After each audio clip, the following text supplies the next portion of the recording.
Hello everyone. So today we'll be starting our next chapter, that is your cost control and cost reduction. कि coast को किस तरीके से हम control कर सकते हैं और किस तरीके से उसको रिड्यूस किया जाता है. Starting with the meaning of cost control. Cost control means to keep the cost of production of a product within the prescribed limit. एक प्रोडक्ट की कॉस्ट को कंट्रोल करना. और अब प्रोडक्ट की कॉस्ट को कंट्रोल करने के लिए बहुत सारी टेक्निक को यूज़ करना पड़ता है, जैसे आपका बजटरी कंट्रोल हो गया, स्टैंडर्ड कॉस्टिंग हो गया.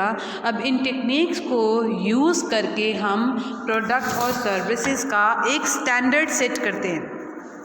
एक प्रिस्क्राइब्ड एक लिमिट सेट कर दी, एक स्टैंडर्ड सेट कर दिया, और फिर एक ऑर्गेनाइजेशन क्या करती है, उन स्टैंडर्ड्स के साथ जो एक्चुअल परफॉर्मेंस है, जो एक्चुअल हमारी कॉस्ट आई है, उसको कंपेयर किया जाता है स्टैंडर्ड कॉस्ट के साथ. उसके बाद हम डेविएशंस फाइंड आउट करते हैं, मींस गैप फाइंड आउट करते हैं कि स्टैंडर्ड और एक्चुअल के बीच में कितना गैप है, कि हमने कितनी कॉस्ट एक्सपेक्ट की थी एक प्रोडक्ट और सर्विस की और एक्चुअल में हमारी कितनी कॉस्ट आई है उन प्रोडक्ट और सर्विसेज की. तो उन गैप्स को फाइंड आउट किया जाता है, मीन्स उन डेविएशंस को फाइंड आउट किया जाता है. फिर हम उन डेविएशंस के अगेंस्ट क्या लेते हैं, हम करेक्टिव एक्शंस लेते हैं. Under cost control technique, standards for the product or services for each element of cost and for each level of workers are set. हर एक कॉस्ट का, हर एक एलिमेंट ऑफ कॉस्ट का एक स्टैंडर्ड सेट किया जाता है. फिर हम उन स्टैंडर्ड्स को कॉन्टिन्यूस बेसिस पर उन स्टैंडर्ड्स को एक्चुअल कॉस्टिंग के साथ, कि एक्चुअल हमारा कितना आउटपुट आया है, कितनी कॉस्ट आई है, उनको कंपेयर किया जाता है. कंपेयर करने के बाद हम क्या फाइंड आउट करते हैं, डेविएशंस, कि कितना गैप आया है स्टैंडर्ड और एक्चुअल के बीच में. उस गैप के को हम कहते हैं डेविएशंस. फिर उन डेविएशंस के लिए क्या लिए जाते हैं, करेक्टिव एक्शंस लिए जाते हैं. मेन ऑब्जेक्टिव क्या होता है कॉस्ट कंट्रोल कॉस्टिंग का, to control the cost. The main objective of costing is to control cost. Management ने भी इन कॉस्ट को कंट्रोल करने के लिए डिफरेंट टेक्निक्स को, मेथड्स को सर्च किया है, मेथड्स बनाए हैं, टेक्निक्स बनाई हैं कि किस तरीके से हम अपने प्रोडक्ट्स और सर्विसेज की कॉस्ट को रिड्यूस कर सकते हैं. मीन्स कैसे हम वेस्टेज को एलिमिनेट कर सकते हैं, या फिर हम उस वेस्टेज को मिनिमाइज किस तरीके से कर सकते हैं. तो वो तभी पॉसिबल होगा जब हम स्टैंडर्ड्स और एक्चुअल को कंपेयर करेंगे और वेरिएंसेस फाइंड आउट किए जाएंगे, मींस डेविएशंस फाइंड आउट की जाएंगी, गैप्स को फाइंड आउट किया जाएगा स्टैंडर्ड और एक्चुअल के बीच में. जब तक हमें वो गैप ही नहीं पता होगा तब तक हम उन डेविएशंस के अगेंस्ट करेक्टिव एक्शंस भी नहीं ले पाएंगे. तो जो हमारे डेविएशंस होते हैं, जो वेरिएंसेस होते हैं, वो हमारे दो तरीके के होते हैं. एक होते हैं हमारे कंट्रोलेबल वेरिएंसेस और एक होते हैं हमारे अनकंट्रोलेबल वेरिएंसेस. कंट्रोलेबल नाम से ही क्लियर है आपको, जिन वेरिएंसेस को, जिन गैप्स को, जिनकी वजह से डिफरेंसेस आ रहे हैं, जिसको एक ऑर्गेनाइजेशन कंट्रोल कर सकती है, जिसके अगेंस्ट हम एक इमीडिएट एक्शन ले सकते हैं, वो एक्शंस लेकर हम उन कॉस्ट को रिड्यूस कर सकते हैं, वो कॉस्ट होती है हमारे, वो वेरिएंसेस होते हैं हमारे controllable variances. Controllable variances are those which can be reduced or controlled by necessary or immediate action by management. कि जो वो है वो वेरिएंसेस जिनको हम एक इमीडिएट एक्शन लेकर जिनको हम रिड्यूस कर सकते हैं, उनको हम बोलते हैं कंट्रोलेबल वेरिएंसेस. फॉर एग्जांपल, जैसे आपका होगा नॉन अवेलेबिलिटी ऑफ मटेरियल, कि आपके पास रॉ मटेरियल अवेलेबल नहीं है, उसकी वजह से हमारी प्रोडक्शन रुक गई, ठीक है, या फिर इलेक्ट्रिसिटी नहीं है, पावर नहीं है. तो ये होगी हमारे कंट्रोलेबल, जिनको हम कंट्रोल कर सकते हैं. वहीं अगर बात आ गई आपकी अनकंट्रोलेबल वेरिएंसेस की, जिसको एक मैनेजमेंट कंट्रोल नहीं कर सकती, ठीक है, वो होते हैं आपके अनकंट्रोलेबल वेरिएंसेस, जिसको हम इग्नोर नहीं कर सकते, वो वेरिएंसेस होने ही होने। जैसे प्राइस एकदम से राइज हो गया, रॉ मटेरियल्स का वॉर होगी, अर्थक्वेक आ गया, कोई नेचुरल कोई मिस हैपनिंग होगी, तो वो वेरिएंसेस होते हैं हमारे अनकंट्रोलेबल वेरिएंसेस। तो हम कह सकते हैं कि cost, in nutshell we can say that cost control means when actual cost production is equal to predetermined standards and there is zero variances। कि हम कह सकते हैं कि एक कॉस्ट तभी कंट्रोल होगी जब हमारे स्टैंडर्ड परफॉर्मेंस और एक्चुअल कॉस्ट सेम है और उनके बीच में जो वेरिएंस है वो ज़ीरो है, तो हम कह सकते हैं कि हमारी जो कॉस्ट है वो कंट्रोल्ड है। तो उसके लिए क्या करना पड़ेगा, सबसे पहले मैनेजमेंट क्या करते हैं, स्टैंडर्ड्स को फिक्स करती है, फिर उन स्टैंडर्ड्स को कंपेयर किया जाता है, actual cost with standard cost को कंपेयर किया जाता है, वेरिएंसेस फाइंड आउट किए जाते हैं, उसके अगेंस्ट करेक्टिव एक्शंस लिए जाते हैं और ये चेक किया जाता है कि अगर हमारे वेरिएंसेस है कंट्रोलेबल हैं या अनकंट्रोलेबल हैं। तो हम क्या करते हैं, मैनेजमेंट क्या करते हैं, टाइम टू टाइम उन स्टैंडर्ड्स को और एक्चुअल परफॉर्मेंस को टाइम टू टाइम वो कंपेयर कर लेती है, ताकि जो कंट्रोलेबल वेरिएंस है उसके अगेंस्ट इमीडिएट एक्शन लेकर हम उन वेरिएंसेस को कंट्रोल कर सकें। To review this standards from time to time so that these standards में be revise as per change circumstances and situations. कि कई बार एक कंपनी क्या करती है, मैनेजमेंट क्या करती है, उसको अपने स्टैंडर्ड्स को भी चेंज करना पड़ता है कि जो एनवायरनमेंट को देखकर, सर्कमस्टांसेस को देखकर, सिचुएशंस को देखकर कई बार कंपनी अपने स्टैंडर्ड्स को भी क्या करती है, चेंज करती है। तो ये था आपका मीनिंग कॉस्ट कंट्रोल का। अब नेक्स्ट जो हम टॉपिक कर रहे हैं वो कर रहे हैं cost control techniques and method. ये वो टेक्निक, कुछ डिफरेंट टेक्निक्स हैं जिसको यूज़ करके हम अपनी कॉस्ट को कंट्रोल कर सकते हैं, और ये वो टेक्निक्स है जो आपने प्रीवियस चैप्टर्स में कर ली है। मटेरियल कॉस्टिंग में हमने बहुत सारी टेक्निक्स करी थी, लेबर कॉस्टिंग में करी थी, स्टैंडर्ड कॉस्टिंग में, बजटरी कंट्रोल में, अकाउंटिंग रेशियोज में। ये सारे टेक्निक्स आप ऑलरेडी प्रीवियस चैप्टर्स में कर चुके हो। नेक्स्ट जो मेन टॉपिक हम करते हैं that is your necessary steps for effective cost control. कि एक मैनेजमेंट को, एक कंपनी को क्या क्या स्टेप्स लेने चाहिए जिससे वो अपनी कॉस्ट को कंट्रोल कर सकती है। तो फर्स्ट पॉइंट है आपका division of work and division of authority and responsibility in the organisation.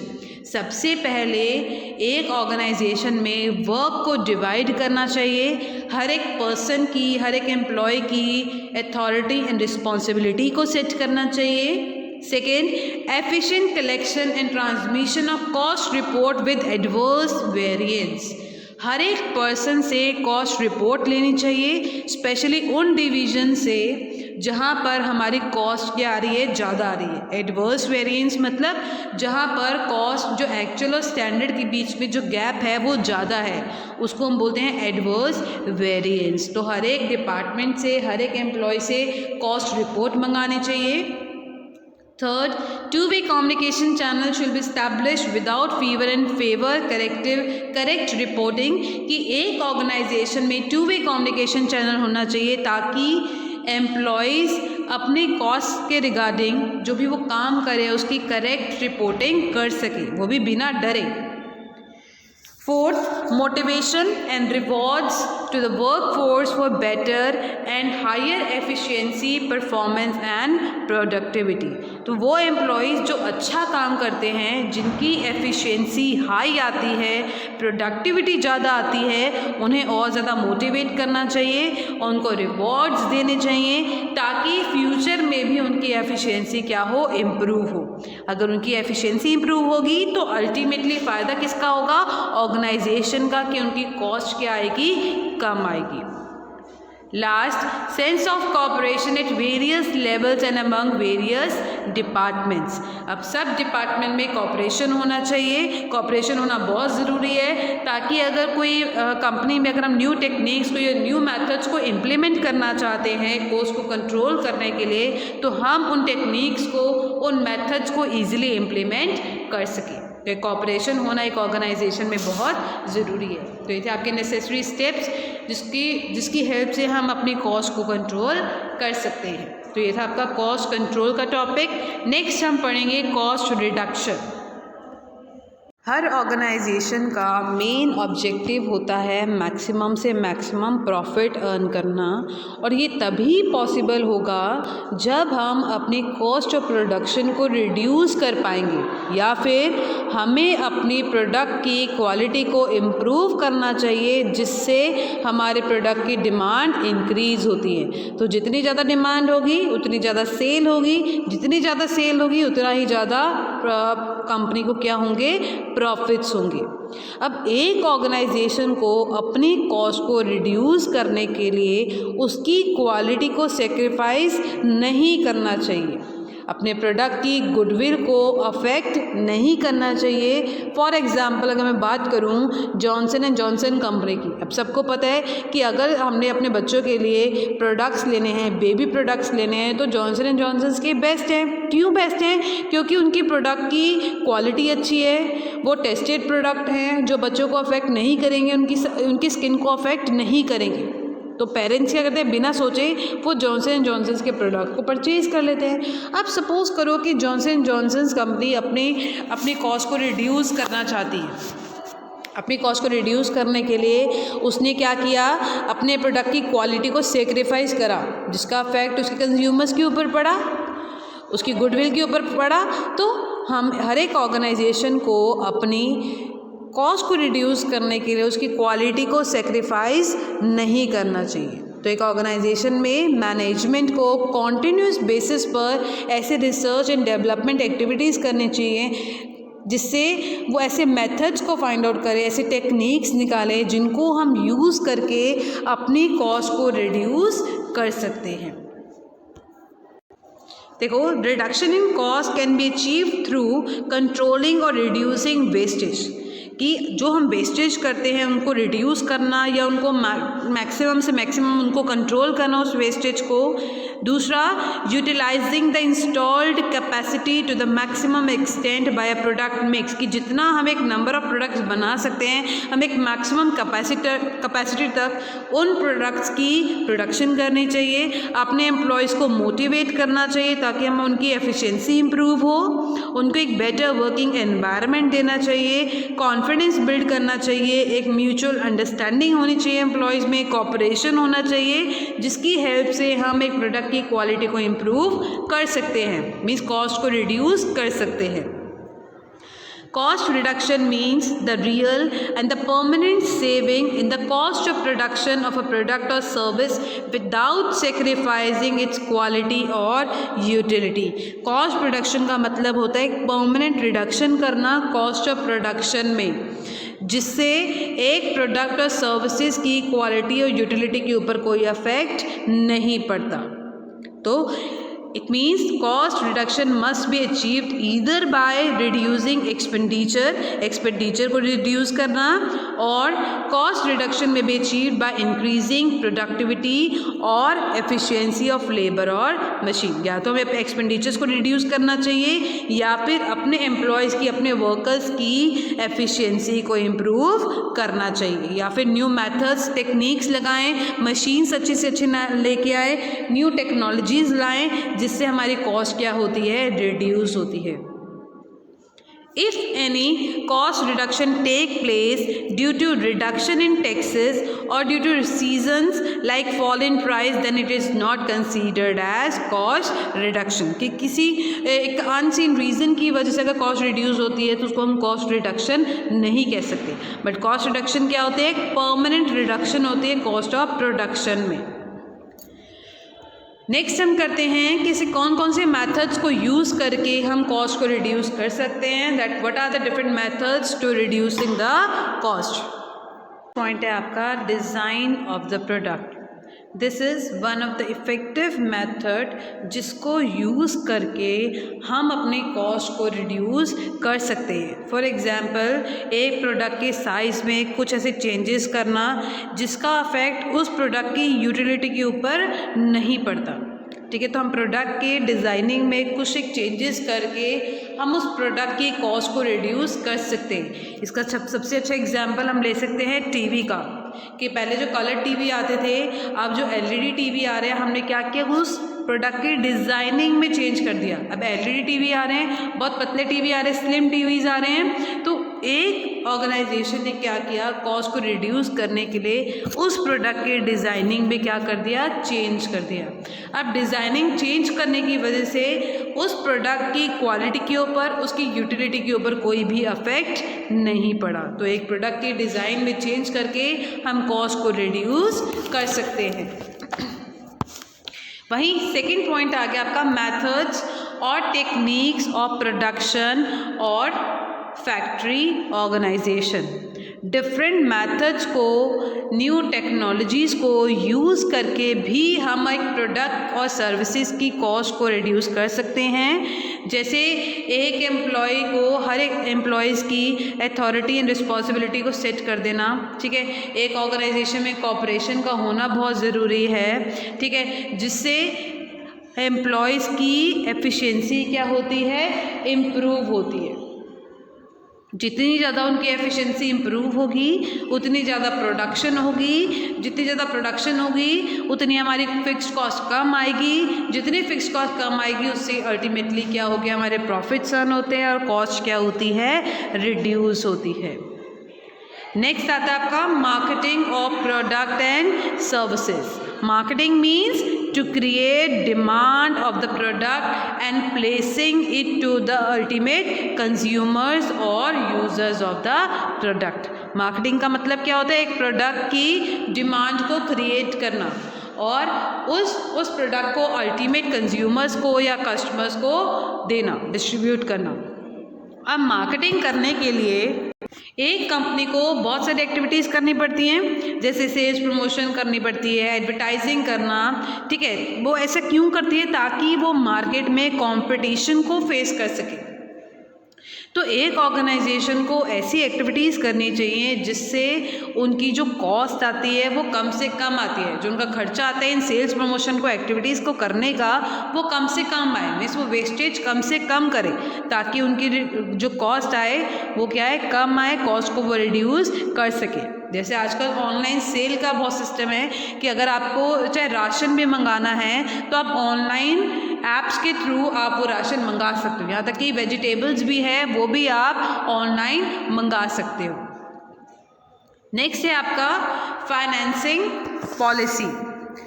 Financing policy adopted by organization also help in reducing cost of product and services. Financial policy में एक organisation किसके regarding decision लेती है, capital structure के regarding, कि उसको कौन कौन से सोर्सेज में कहाँ कहाँ पे अपना पैसा इन्वेस्ट करना है कंपनी को, जहाँ से उसको मैक्सिमम से मैक्सिमम रिटर्न्स आएँ, प्रॉफिट्स ज़्यादा आएँ और उसकी कॉस्ट क्या आए, कम आए। तो फाइनेंसिंग पॉलिसी को यूज़ करके भी हम अपनी कॉस्ट को रिड्यूस कर सकते हैं। नेक्स्ट आता है आपका रिसर्च एंड इनोवेशन। अब हर एक ऑर्गेनाइजेशन में एक रिसर्च एंड डेवलपमेंट डिपार्टमेंट होना चाहिए, जिसमें स्पेशलाइज जो एक्सपर्ट लोग, पीपल, एम्प्लॉयज़ हमें अपॉइंट करने चाहिए, जिनका मेन काम क्या होता है, रिसर्च एक्टिविटीज़ करना, डिफरेंट और न्यू टेक्नोलॉजीज़ लेकर आना, कि किस तरीके से हम अपने प्रोडक्ट की क्वालिटी में चेंजेस कर सकते हैं, अपनी क्वालिटी को कैसे इम्प्रूव कर सकते हैं, एक प्रोडक्ट की यूटिलिटी को कैसे इम्प्रूव किया जा सकता है, उसकी डिज़ाइनिंग को कैसे हम चेंज कर सकते हैं, कलर में चेंजेस करना, साइज़ में चेंजेस करना, न्यू प्रोडक्शन मेथड्स को लेकर आना। तो ये सब एक्टिविटीज़ करनी क्यों ज़रूरी हैं, ताकि हम एक प्रोडक्ट की डिमांड को इंक्रीज़ कर सके, जिससे हमारी सेल्स भी क्या होंगी, इंक्रीज़ होंगी। जितनी ज़्यादा डिमांड होगी उतनी ज़्यादा हमारी प्रोडक्शन इंक्रीज़ होगी, जितनी ज़्यादा हमारी प्रोडक्शन होगी हमारी फिक्स कॉस्ट क्या आएगी, कम आएगी। जितनी ज़्यादा हमारी फिक्स कॉस्ट कम आ रही है तो अल्टीमेटली हमारी कॉस्ट क्या हो रही है, प्रोडक्ट और सर्विसेज की रिड्यूस हो रही है। तो रिसर्च और इनोवेशंस करके भी हम एक प्रोडक्ट की कॉस्ट को रिड्यूस कर सकते हैं। Next is your packaging. Packaging provides the safety as well as the life of the product. एक प्रोडक्ट की पैकेजिंग होना बहुत ज़रूरी है, जिसके ऊपर एक प्रोडक्ट की सारी डिटेल्स लिखी होती है कि उसमें उसके प्रोडक्ट के क्या कंटेंट्स हैं, कब उसको मैन्युफैक्चर किया गया, उस प्रोडक्ट का क्या प्राइस है, किस मेथड को यूज़ करके उसको बनाया गया है, वो सारी डिटेल्स होती हैं। और हर एक प्रोडक्ट की पैकेजिंग अट्रैक्टिव होना बहुत ज़रूरी है। तभी कस्टमर्स उसको बाय करेंगे। ठीक है, तो कंज्यूमर्स के टेस्ट के अकॉर्डिंगली हम अपनी पैकेजिंग को इतना अट्रैक्टिव बनाएं, कॉस्ट इफ़ेक्टिव बनाएं, जिससे हमारे कॉस्ट भी कम आए और हमारे प्रोडक्ट की जो अट्रैक्टिवनेस है, जो प्रोडक्ट, ताकि हमारे प्रोडक्ट की जो डिमांड है वो क्या हो, इंक्रीज़ हो, कंज्यूमर्स हमारे प्रोडक्ट के लिए क्या हो, अट्रैक्ट हो। तो पैकेजिंग एक प्रोडक्ट की बहुत ज़रूरी है। ठीक है, एक सेफ्टी मिलती है एक प्रोडक्ट को, उसको पैकेजिंग में भी हम थोड़े चेंजेस करके हम अपनी कॉस्ट को रिड्यूस कर सकते हैं। नेक्स्ट आता है हमारा ह्यूमन रिसोर्स मैनेजमेंट। अब हम एक ऑर्गेनाइजेशन किससे चलती है, एम्प्लॉयज़ से चलती है। तो अगर जब भी हम एम्प्लॉयमेंट करते हैं, अपॉइंटमेंट्स करते हैं, तो हर एक ऑर्गेनाइजेशन को ये सोचना चाहिए कि वो ऐसे एम्प्लॉयज़ को हायर करे जो स्किल्ड हों, एक्सपीरियंस्ड हों, जिनको टेक्निकल नॉलेज हो, ताकि उससे जो हमारी एफिशिएंसी आती है वो ज़्यादा आती है। एक ऑर्गेनाइजेशन की एफिशिएंसी इंक्रीज़ होती है अगर उसके एम्प्लॉय स्किल्ड हैं, एक्सपीरियंस्ड हैं, टेक्निकली एक्सपर्ट हैं। जितने ज़्यादा हमारे एम्प्लॉय स्किल्ड होंगे, नॉलेजेबल होंगे, उतना ही एक ऑर्गेनाइजेशन की प्रोडक्टिविटी इंक्रीज़ होती है और कॉस्ट क्या आती है, कम। Highly paid workers with knowledge and skill prove cheaper to the organization because of their higher efficiency and productivity. वहीं पर अगर हम अनस्किल्ड एम्प्लॉयज़ को हायर करेंगे, जिनको टेक्निकल न्यू टेक्नोलॉजी बिल्कुल नॉलेज नहीं है, ठीक है, मेथड्स की नॉलेज नहीं है कि किस तरीके से एक ऑर्गेनाइजेशन में काम करना है, तो अगर एक ऑर्गेनाइजेशन को हायर कर लेते हैं तो पहले उनको ट्रेनिंग देनी पड़ेगी। अगर ट्रेनिंग देने के लिए उनको क्या करनी पड़ेगी, एडिशनल कॉस्ट है एक ऑर्गेनाइजेशन के लिए। वहीं पर अगर हमारे एम्प्लॉयज़ अगर स्किल्ड हैं, एक्सपीरियंस्ड हैं, तो वो ऑलरेडी उनको पता है कि ऑर्गेनाइजेशन में काम क्या कैसे करना है, किस तरीके से करना है, कौन से मेथड्स को यूज़ करना है, ठीक है, न्यू टेक्नोलॉजीज़ को किस तरीके से यूज़ करना है, तो हमारी ट्रेनिंग कॉस्ट नहीं आएगी। तो उससे क्या होगा, कॉस्ट कम आएगी और हमारी एफिशिएंसी ऑर्गेनाइजेशन की क्या होगी, इम्प्रूव होगी। तो जब भी एक ऑर्गेनाइजेशन में एम्प्लॉयज़ को हायर किया जाता है तो यही ध्यान में रखा जाता है कि स्किल्ड, एक्सपीरियंस्ड और टेक्निकल स्किल्ड एम्प्लॉयज़ को ही हायर किया जाए। नेक्स्ट पॉइंट आता है आपका मटेरियल मैनेजमेंट। अब एक रॉ मटेरियल एक प्रोडक्ट के लिए बहुत ज़रूरी है, तो एक ऑर्गेनाइजेशन को रॉ मटेरियल की मैनेजमेंट करनी चाहिए, टाइमली उनकी मैनेजमेंट करनी चाहिए, जिसकी हेल्प से हम अपनी कॉस्ट को रिड्यूस कर सकते हैं। फॉर एग्जांपल कि सपोज करो आज के टाइम में अगर मुझे अपना रॉ मटेरियल बहुत कम प्राइस पर अवेलेबल है, तो मैं क्या करती हूँ, उसको बल्क में परचेज़ करके अपने पास स्टोर कर लेती हूँ। तो ये मुझे इससे क्या होगी, मेरी कॉस्ट कम आएगी, एफिशिएंसी इंप्रूव होएगी। वहीं पर अगर मैंने वो कॉस्ट उस टाइम पर परचेज करी जब प्राइसेस हाई हैं, तो हमारी कॉस्ट भी क्या आएगी, प्रोडक्ट की ज़्यादा आएगी। तो मटेरियल को मैनेज करके हम अपनी कॉस्ट को रिड्यूस कर सकते हैं। लास्ट आता है आपका सर्विसेज इन द ऑर्गेनाइजेशन। अब एक ऑर्गेनाइजेशन में बहुत सारी सर्विसेज हमें देनी पड़ती है। पावर सप्लाई ठीक होनी चाहिए, ठीक है, जो मशीनरी है हमारी पुरानी से पुरानी मशीनरीज है उनकी टाइमली ऑयलिंग और ग्रीसिंग होनी चाहिए, रिपेयरिंग हम टाइमली उनकी करा पाएँ, मीन्स बहुत सारी एक्टिविटीज़ टाइमली करना, प्रॉपर कैंटीन फैसिलिटीज़ होनी चाहिए, प्रॉपर लाइटनिंग होनी चाहिए, जिसकी वजह से हमारी कॉस्ट ऑफ प्रोडक्शन के ऊपर कोई अफेक्ट ना पड़े, जिससे हमारी प्रोडक्शन रुके ना। वो सारी एक्टिविटीज़ टाइमली एक ऑर्गेनाइजेशन में होनी चाहिए, उससे भी हमारी कॉस्ट क्या होती है, रिड्यूस होती है, क्योंकि वेस्टेज कम होती है। तो ये थे आपके मेथड्स जिनको यूज़ करके हम अपनी प्रोडक्ट और सर्विसेज की कॉस्ट को रिड्यूस कर सकते हैं। लास्ट टॉपिक आता है आपका कॉस्ट मैनेजमेंट, कि कॉस्ट को किस तरीके से हम मैनेज कर सकते हैं। Cost management is concerned with managing the cost of production of the product and services within the expected or predetermined limit। अब हर एक ऑर्गेनाइजेशन को अपनी कॉस्ट को मैनेज करना चाहिए, अपने प्रोडक्ट एंड सर्विसेज की कॉस्ट को मैनेज करना बहुत ज़रूरी है। मीन्स जितना उन्होंने स्टैंडर्ड सेट किया है, जो उनकी एक्चुअल कॉस्ट है वो स्टैंडर्ड के इक्वल आनी चाहिए, ताकि वेरिएंसेस क्या हों, उनके ज़ीरो हों। अगर एक ऑर्गेनाइजेशन अपनी कॉस्ट को ईजिली मैनेज कर पाती है, तभी वो कट थ्रोट कंपटीशन में, जैसे आजकल की जो मार्केट है वो कंपटीशन वाली है, तभी वो मार्केट में कंपटीशन में, कॉम्पिटिटिव मार्केट में, तभी वो एक ऑर्गेनाइजेशन सर्वाइव कर पाएगी। तो हर एक ऑर्गेनाइजेशन को अपने कॉस्ट को मैनेज करना ज़रूरी है। Cost management is an integral part of profit planning and total management of the organisation. Mainly हम कॉस्ट मैनेजमेंट में क्या क्या करते हैं? सबसे पहले best quality product and services by the organisation, दूसरा मिनिमम और the lowest cost of these products and services, कि कॉस्ट को इस तरीके से मैनेज किया जाए ताकि हम अपने कंज्यूमर्स को, अपने कस्टमर्स को बेस्ट से बेस्ट क्वालिटी ऑफ प्रोडक्ट दें और इस तरीके से अपनी कॉस्ट को रिड्यूस करना जिसका अफेक्ट उस प्रोडक्ट की यूटिलिटी के ऊपर और उसकी क्वालिटी के ऊपर नहीं पड़ता। तो एक ऑर्गेनाइजेशन में हमें कॉस्ट मैनेजमेंट करते टाइम इन दो बातों को ध्यान में रखना चाहिए कि अच्छी से अच्छी क्वालिटी देना अपने प्रोडक्ट और सर्विसेज की, जिससे हमारी कॉस्ट क्या आती है प्रोडक्ट और सर्विसेज की मिनिमम से मिनिमम आती है। तो जितनी ज़्यादा मिनिमम कॉस्ट आएगी, क्वालिटी इंप्रूव होएगी, ऑर्गेनाइजेशन को क्या होंगे? प्रॉफिट्स होंगे। और हर एक ऑर्गेनाइजेशन का मेन ऑब्जेक्टिव क्या होता है? प्रॉफिट्स को अर्न करना। तो ये था आपका chapter cost reduction and cost control.